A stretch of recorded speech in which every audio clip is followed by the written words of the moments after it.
New year তো এসে গেছে, তাই এই নিউ ইয়ারে তোমাদের কোথাও নিয়ে যাবো না তা কি হতে পারে বলো।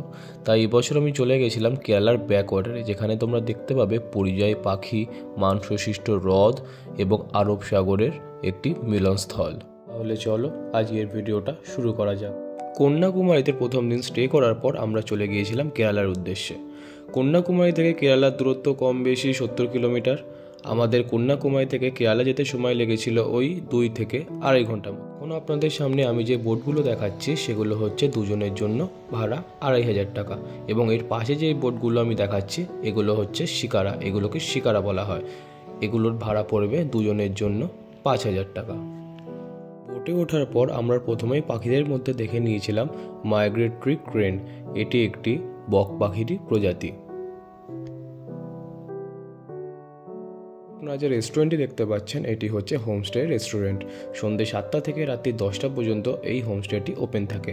অর্থাৎ আপনারা যদি এই হোমস্টেটি রাত্রিবাস করেন তাহলেই এই রেস্টুরেন্টটিতে আপনারা আসতে পারবেন।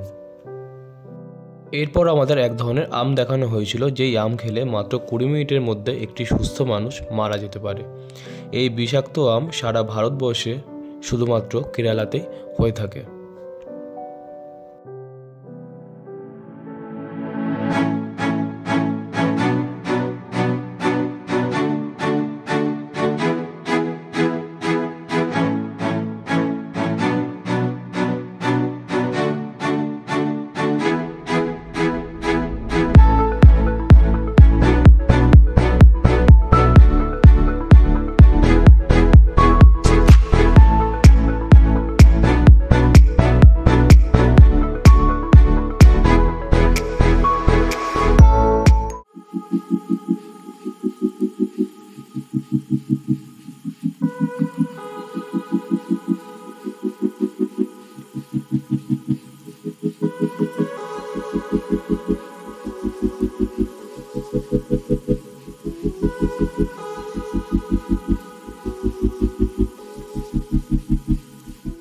খাল থেকে আমরা এবার নদীতে এসে গিয়েছিলাম।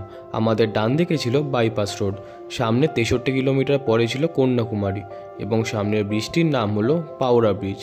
তারপর আমাদের গাইড বলল এই নদীটি ভি শেপের এবং এই নদীটির নাম হলো নাইরা। এরপর আমরা দেখে নিয়েছিলাম ভাসমান কটেজ বা ফ্লোটিং কটেজ। এই হোটেল বা কটেজগুলি আপনারা 10,500 টাকা থেকে 15,500 টাকার মধ্যে বুক করে নিতে পারবেন, শুধুমাত্র প্রতি রাতের জন্য। নাইরা নদীর মিলনস্থল দেখে আমরা চলে এসেছিলাম গোল্ডেন স্যান্ড বিচের দিকে। এই স্যান্ড বিচে কিন্তু স্নান করা যায় না, স্নান করা পুরোপুরি বারণ, কারণ সমুদ্রের ঢালু এতটাই বেশি যে এখানে স্নান করা যায় না। এখানে স্নান করলে জরিমানা বা ফাইন লাগতে পারে 5,000 টাকা পর্যন্ত, তার জন্য এখানে স্নান করা যায় না।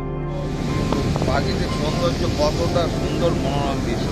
আর সবচেয়ে বড় এখানে কী বলবো, অ্যাকচুয়ালি আয়ুর্বেদিক ট্রিটমেন্ট বলে, আয়ুর্বেদিক ন্যাচারাল একদম প্রচুর আয়ুর্বেদিক এখানে আছে, যে ট্রিটমেন্ট হয়, অনেক হসপিটালে আছে এবং প্রচুর হয় যে এটা রিসার্চটা, এটা হলো আয়ুর্বেদিক রিসার্চ সেন্টার, এখানে আয়ুর্বেদিক ট্রিটমেন্ট হয়। এখন আপনারা যেটা দেখছেন এটি হচ্ছে এলিফ্যান্ট রক। এই এলিফ্যান্ট রকটা কিন্তু কেউ বানায়নি, আমিও সেটাই ভেবেছিলাম যে এটা কেউ বানিয়েছে। আমাদের গাইড বললো এটা কেউ বানায়নি, এটা যুগ যুগ ধরে এমনভাবেই ন্যাচারালভাবে গঠিত। তো বন্ধুরা, এই ছিল আমার কেরালার ব্যাকওয়াটারে ঘোরার অভিজ্ঞতা। যদি আমার ভিডিওটি ভালো লেগে থাকে তাহলে লাইক, শেয়ার এবং সাবস্ক্রাইব অবশ্যই করবেন। আর ডিসক্রিপশন বক্সে আমি নাম, নাম্বার সব কিছু দিয়ে দেবো।